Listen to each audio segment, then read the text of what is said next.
బండి ఆత్మకూరు మండల పరిధిలోని చిన్న దేవలాపురం గ్రామంలో విషాద ఘటన చోటు చేసుకుంది.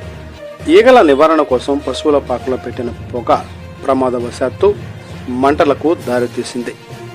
మంటలు వేగంగా వ్యాప్తి చెందడంతో షేక్ మాబూసా కుటుంబానికి చెందిన పశువుల పాక పూర్తిగా కాలి బూడిదయింది.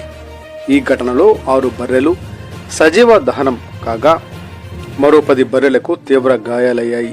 సమాచారం అందుకున్న గ్రామస్తులు మంటలను ఆర్పేందుకు ప్రయత్నించినప్పటికీ అప్పటికే భారీ నష్టం జరిగింది. గాయపడిన పశువులకు చికిత్స అందిస్తున్నారు. బాధిత కుటుంబాన్ని ప్రభుత్వం తక్షణం ఆదుకోవాలని గ్రామస్తులు కోరుతున్నారు. నమస్కారం. మా చిన్నదేవలాపురం గ్రామం, బండి ఆత్మకూరు మండలం, నంద్యాల జిల్లా. మేము మా జీవనాధారము మాకు బర్రెలు పాడి పరిసరాలు దానివల్లనే బతుకుతున్నాము. బర్రెలను కట్టేసి కుటుంబంలో మేము పడుకున్నాము. పడుకున్న తర్వాత షార్ట్ సర్క్యూట్ వల్ల అది ఇంకా షార్ట్ సర్క్యూట్ వలన ఏం జరిగిందో మంటలు చెలరేగి ఇంటి పక్కన చుట్టుపక్కన వాళ్ళు కేకలేస్తే లేస్తే అప్పటికి అన్ని బర్రెలు మృతి చెందాయి.